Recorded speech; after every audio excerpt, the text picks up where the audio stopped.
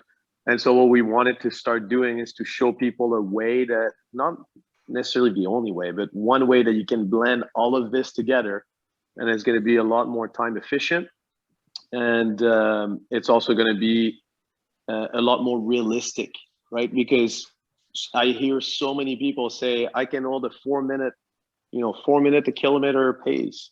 And I'm like, can you do this in a race, between obstacles? That's what's important. It's not that much that you can run a 5K in 20 minutes, is can you basically sprint between obstacles and arrive fresh enough that you're not going to make mistakes. So that's what we're trying to do. And I think that everyone that tried it was pleasantly surprised. We still have the issue that people are a little bit reluctant to try it because it looks different than what they're used to, but it's okay. I mean, we're used to that. That's fine. It's chapter 1. Exactly. I'll speak from experience from trying a couple of workouts. Honestly, they are good. They do fit. And especially I find if you're going to be into shorter course OCR, like if you're going to be doing sprints or shorter, or like a 3K at OCR WC, which is becoming much more popular, and you are seeing more short course coming up. They had the Spartan Cross thing. I don't know if that's alive or dead. I have no idea. But stuff like that's coming out. You really got to focus on that transition. And like you say, you got to be able to run into that obstacle full speed, not sit there, shake out your hands and look at it and study and wait for a minute and then go across. You got to go. You can't waste that time. And the program that you guys set up is really good for that kind of thing. It incorporates that, and that you get used to. What I found, you ride that line, that heart rate, you can just keep going through it rather than slow down and stop and recover. So I personally think for OCR, it's a good thing. I think it's a good program and definitely a great value. that's the main thing. Like your expertise. Anyway, I would think that's where your target would be. Would this be the shorter course? Would that not make more sense? Yeah, I mean, to be honest, like there's no secret, like we're still a company that tries to make money too, right? Yeah. And so the vast majority of people that this program is for is we know are the people that are looking to go from participation to starting to compete, right? So they did one race and maybe it was a 5K or it was a 3K, and then now they're like, oh, that was fun. Now, how do I train so I can be better for this? So obviously the training is still good for someone like you that's really experienced, or someone that is already like a OG in obstacle course racing. But at first, like we figure out this is almost our instruction manual to like, this is how you can use the FORCE5 equipment, and go from just hoping you can finish to like, I'm actually going to attack the race course, like I'm going to start in the front line. I'm confident in my ability and I'm just going to go for it. And that's the idea. That's awesome. Like, so anybody out there, you check it out. The FORCE5 training is well worth it. I mean, we all know the gear's been great for a long time. The training program they're offering is fantastic. Actually, I wanted to ask you something about the obstacle. So a lot of people, and this kind of goes with, when I'm watching that stairway. Hi. Good night. I just wanted to say good night. Good night. Okay, bye. Okay. Sorry. Oh, don't worry. No, Cutie. bye. Yeah, man. Mine are way older. They get way worse. You're a good time. I gotta lock them in the basement, never let them come out. It's better that way. Yeah. It's the time. I think about the Stairway 2.0 and like the difficulty level of that. Do you guys think that we're getting to, for mass participation OCR, getting to the point where the grip intensive obstacles, we're almost at a peak and we're going to have to kind of go in different directions? Because like I'm watching that, I'm thinking that thing is going to be a serious band cutter, especially when you combine it with like Valkyrie and other stuff like that, and your FORCE5 rig, that other things. Yeah,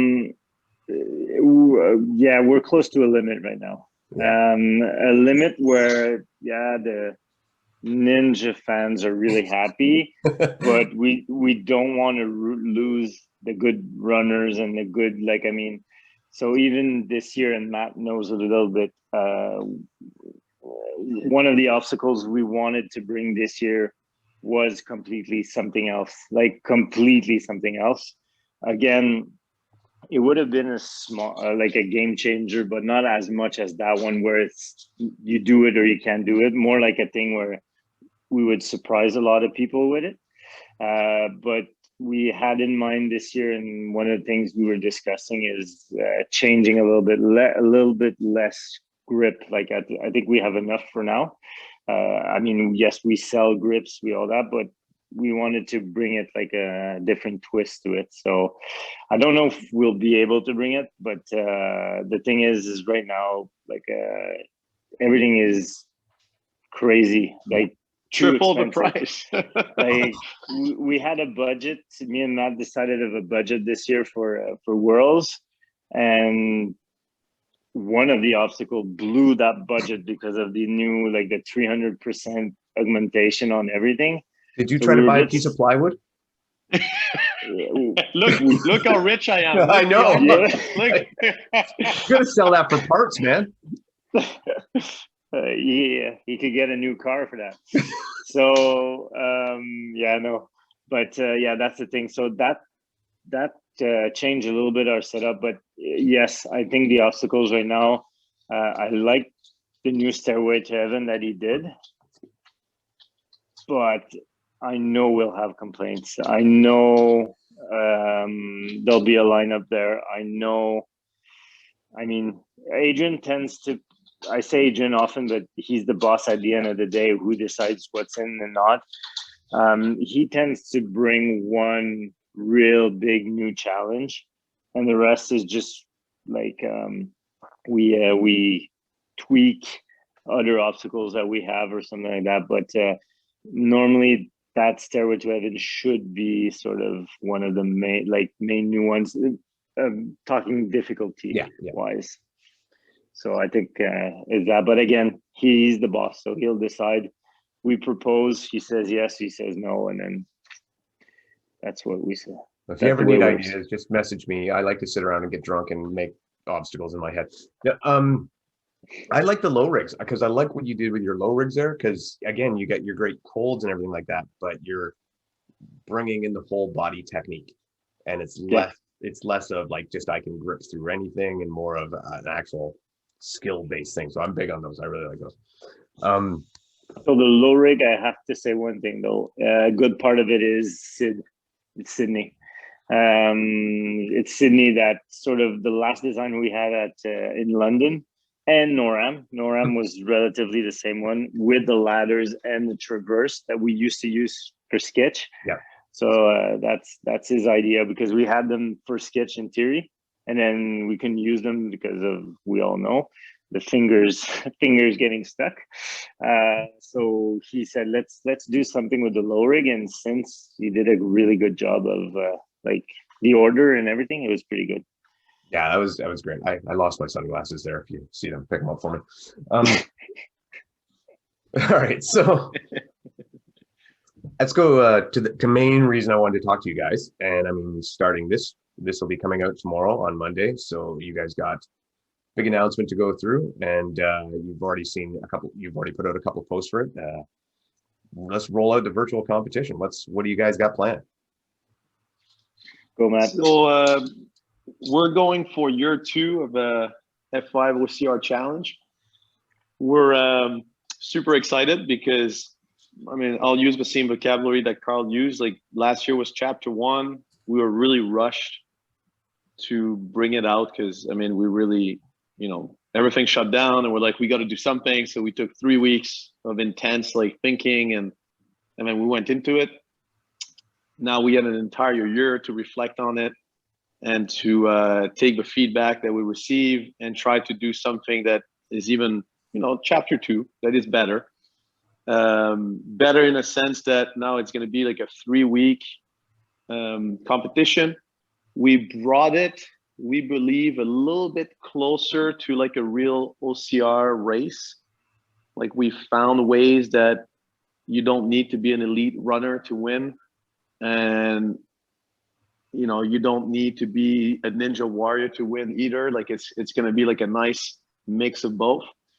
We're bringing a new concept too, where it's going to be a little bit less volume than last year. There's going to be one main event per week, but we'll couple it with what we call a test, and a test is going to be for specialists. So the test will be something that will allow a specialist to shine in whatever like the test is on that week. So obviously it's not going to be a snatch, right? It's going to be something like related to like obstacle course racing, right? Obviously. But this is where, for example, an elite runner could shine. This is where like someone who's really agile or strong in the grip could shine. Or the event, we're going to make sure that we're going to crush the specialist. Like you can't be a specialist there. Like you can be a good racer, OCR racer. And we even like have a different way to score it. So I can already tell you that, you know, the test is going to be half the points of the main event. So specialists we'll throw them a bone, but you can't win by being a specialist. You need to be an OCR racer. And so that's like the main new thing this year. The second new thing is last year, everyone loved the fact that you didn't need any specific equipment. So we're going to stay true to that. And there's still going to be a category with no, you know, specific equipment. And if you remember last year, we'll still bring some good ideas to, you won't look at tiles the same way as you usually look at them and stuff like this. But we're also bringing in our pro division this year is going to be with equipment. So we'll bring in the short ropes and we'll find different ways to use the short ropes. People can obviously buy ours, but we'll give some measurements so they could use their own or build their own. Basically, as long as it's 1.5 inch thick minimum, it could be a 2-inch rope, it's fine. But the minimum is 1.5. And there's a length also, it can't be longer than 3 feet. And then pretty much that's it. But yeah, we're super excited for this year because we think we really have a more finished product than last year, and that is going to be like even more true to our main goal, which is that when COVID is done, we want the F5 OCR challenge to still exist and to become a good platform for people that are a little bit more isolated and that they can showcase their skills and their fitness and their OCR like possible like dominance and be able to qualify for the OCR WC. I'm thinking of someone from Australia. I'm thinking of someone from India. I'm thinking of someone from Jamaica. Like, so we want this to be a legit test that if you actually win your spot, then you're a contender. You should take the airline ticket and go to the OCR WC because like, you know, you own your spot. Like it's not just like a freebie. It's like you deserve to be there. So yeah, just to be clear, so I mean, as you talk about getting a plane ticket and going to OCRWC, so we're not going to pay that. Yeah, I got you. So that's what I was saying. So, if I understand this right, you can correct me if I'm wrong. Whoever wins overall in the pro pro division, they win a entry to OCRWC. That's correct. In the pro, yeah. In the pro, yes. Now, do any of the other spots, like say the age groups or the other division, would they count as a not getting their entry, but as a qualifying spot? Is that worked out like that, or? The thing is, for the qualifier, it's the same way as the other years, meaning there's no spot, like you can just register this year again. So that's the reason why. But probably when we no more COVID and we get in the new, we'll have probably qualifying for age groups and all that. But for now, it's just pros. But we have prizes in group age. We have prizes. And one thing we didn't mention is this year is really cool because we have on running, so on shoes. People often knows them as on shoes, so they're on board. So they have really good prizes. Diaz, so we have Richard Diaz performance. He's on board too, so he'll be giving some. Is it the book? It's the book, eh? If I remember the book, Matt? And then potentially some access to a discount and access to his programming. Yeah. And then after that, we have also OCRWC, that's for sure. And then we have also Coach, what's his name again? Sorry, I have Insider. Coach Insider, because it's not his real name, but that's the name of so it's the So Coach Insider. So that guy made a book too on training for OCR. But he did like at least 1 or 2 chapters just on FORCE5 and the grips and everything. So the guy's pretty cool. And what we think also is he actually bought the stuff and did the book, and we didn't give him this stuff. So it was yeah, so the guy's pretty cool. So him too, he wants to give his books and all that. So we have a lot of cool prize and coffee too. Yeah, it's true. That's really important. I'd like to check out that book, because I've been kind of obsessed. I've been on like this recent obsession with grip strength training and reading everything I can about it and all. I've gone through a bunch of books on the Captains of Crush, strongman grip strength things, everything I can to learn about it. So I'd be really interested to see his take with your gear on how he got on that.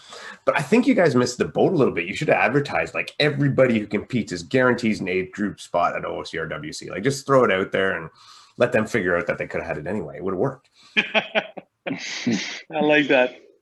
Yeah. So, go ahead. No. I was gonna say no. It's just I think OCR Star did it, so it's all good. We don't need to do it. You're too nice, Carl. Yeah. So I'm a bit of a virtual comp aficionado, and I'm last year when we did this, I was the one I made not shots, but I critiqued what I thought was right and what was wrong. And you guys did a lot right. And especially as the year went on, there were so many more virtual competitions. It actually made me appreciate more how much you did do right and how much thought was put into it. But this year, and having gone through a little, how are you guys going to be doing the judging this year? Because I mean, it must be overwhelming. Okay, can I say one thing before we get into that? So if for people, and we try the workouts, okay? So we actually try them and see if it's, and one of the workouts, when we started filming it, I went to Matt and say, I think it's not good. Matt was like, no, it's all good. I'll run, you'll see, it's all good. I'm like, I'm not sure, Matt. And Matt's running, doing the workout, and at the middle of the race, he just stops and he looks at me. It's so easy to cheat. I'm like, I told you. And I'm like, I told you. So like, and it was freezing cold outside, and me and Matt were sitting on the street in front of my house, going like, that one doesn't work. What can we do? And like at one point, I was like, you know what, Matt, let's just go inside and warm up and just think about it. And then, well, we took a coffee, and then it went boom, boom, boom. Oh yeah, now it works. And then the next day we filmed. It was funny, but yeah, Matt's gonna judge them, and he knows what to look. Actually, at. I need to go to bed now because I need to sleep, because I won't sleep for like an entire 3 weeks. No. No doubt. I mean, seriously, because I mean, you guys, I mean, I assume from the last one, roughly there was about 250 people in the last one, something along that lines. And you're talking each one of those persons submitting a full-length video, because I'm assuming if you're going to do it the same way you did last time, I'm guessing there were full-length videos of the workouts. You have to watch that whole thing, count every that's an insane amount. This year there's one difference thing too, is we basically put the rule in that if you want to win something, you'll need to, videotape with the standards that we're going to put out. And yes, it'll be like the full thing will be videotaped. But we put also the possibility, especially in the no equipment, that if you want to perform just for fun, it's up to you. I mean, if you, like Carl said, we tried all the workouts.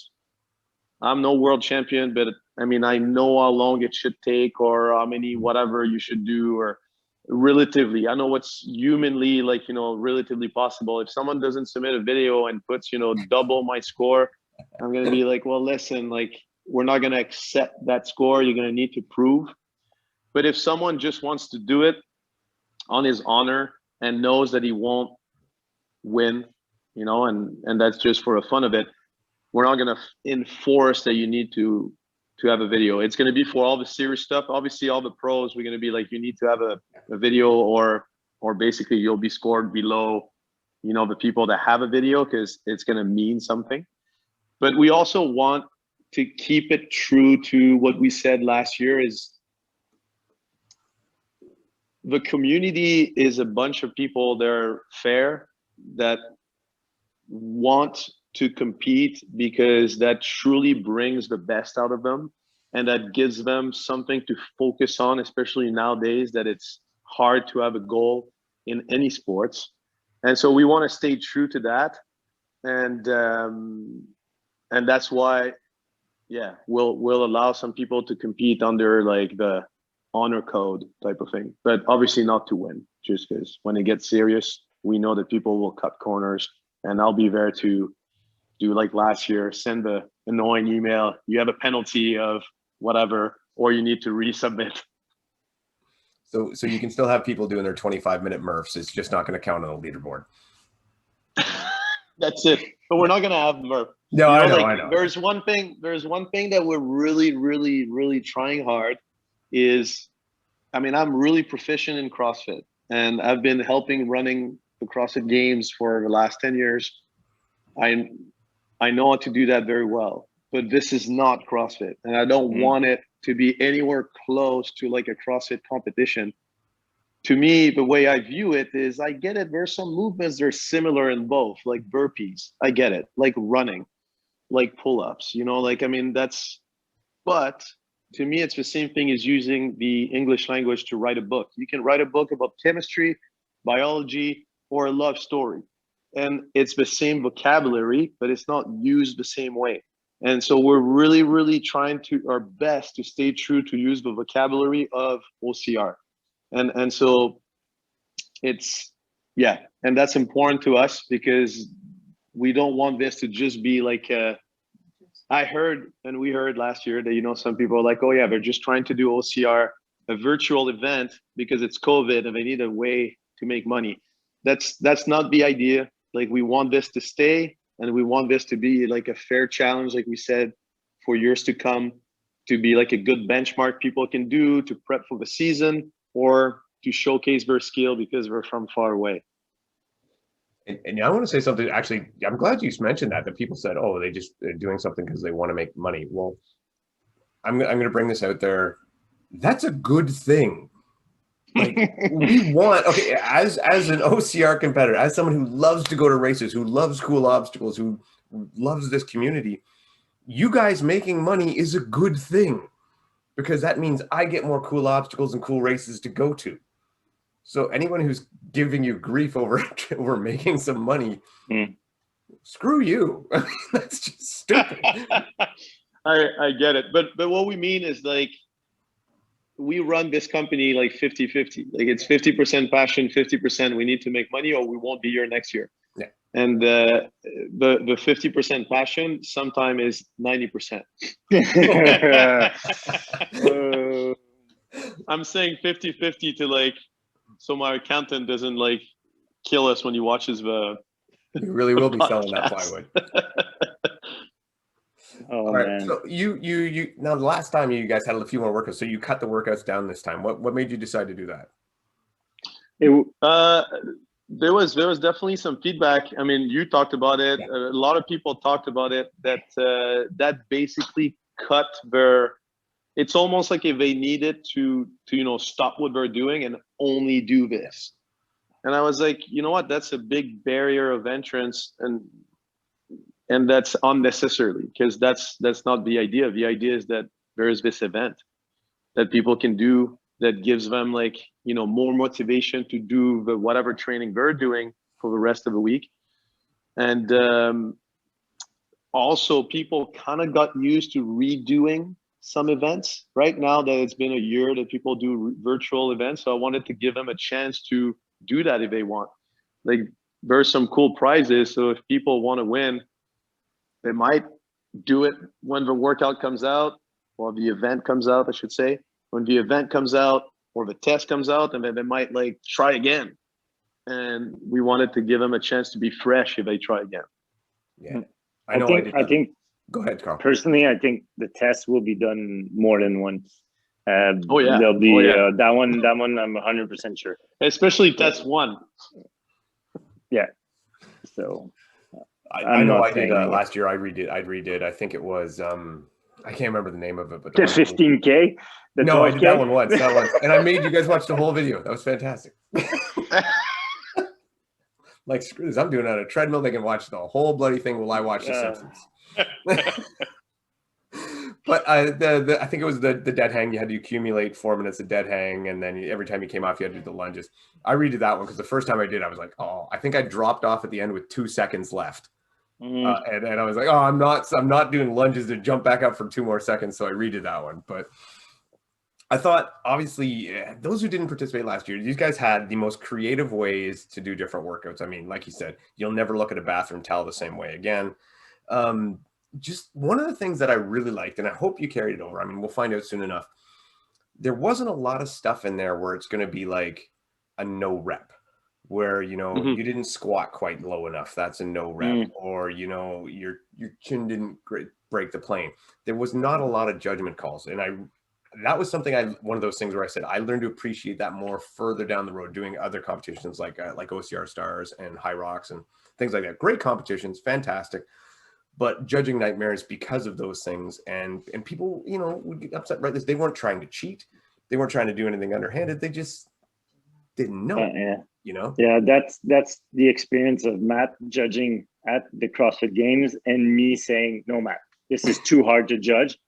I'm not going to, and at the other point frankly, and this year I did also a couple of virtual, you know, I did the OCR Star. I did, like, I wanted to try it out and see how it feels on the competitor side.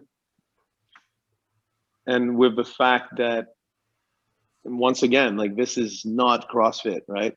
This is not something that you're supposed to have a judge right next to you calling every single like rep properly. Like, that's not what OCR racing is. So no, don't worry. We kept that true. Awesome. So this is all, and I mean, just roll this out. So this is being announced tomorrow, which will actually be today when this comes out. So on the 1st, and Monday morning. And then when's the actual competition going to start? 14th, May 14th. And then, so like traditionally, you know, the workout's going to come out. Then you'll have actually 6 days. Like, you're not going to have all the way to the Friday. You'll have to the Thursday. So you can take 1 day like to meditate and think about nothing. And then it'll restart again for 2 other weeks. So it'll be 3 weeks total to finish on June 6th. That's awesome. Now, this is a little bit of foreshadowing. Any chance we ever see you guys put together an actual live event? No? Carl says not a chance. No. I will be part of many races, if the most that I can, but doing our own race, no. It's there's too much behind it. It's fun, the obstacle. That's what you guys see. That's the most fun, and that's why I like it. But there's the business, the tickets, the t-shirts, the medals, the blah blah. No. I'll bring my obstacle. We might have a FORCE5 in-person training camp. Oh, that would be fun. Something like that. That would be on sites of like a race site, so people could actually have like an informal race during the camp. But like Carl said, like, we're not in the business of organizing events like this. That would be actually very cool, almost like a night before open house style thing, like I guess they do for Spartan sometimes, where you would set up a training program. That would be that'd be fantastic. I'd sign up for that. That'd be awesome. Yeah, that's in the not plans. Ready. Fitland is not ready yet. I'm working I recently got 46 acre of like hill terrain. So it's ready. At one point, you're going to see some secret location revealed. The FORCE5 Secret Training Center. There we go.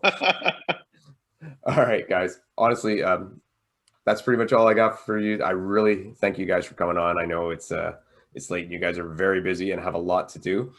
So everybody out there, check out this event. It's going to be a lot of fun, and it's very different than other virtual events. That's one thing I can promise you, is that it will not be like any other virtual event you've done, unless you did theirs last year, and then it might be similar. But other than that, and the other thing is, it's going to be well run, and these guys are super passionate, and they're going to put everything into it. It will not be a side note. It'll be something they put their whole heart into.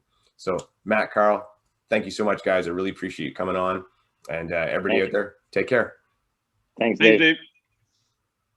Awesome, guys. That's perfect. Thank you. All right.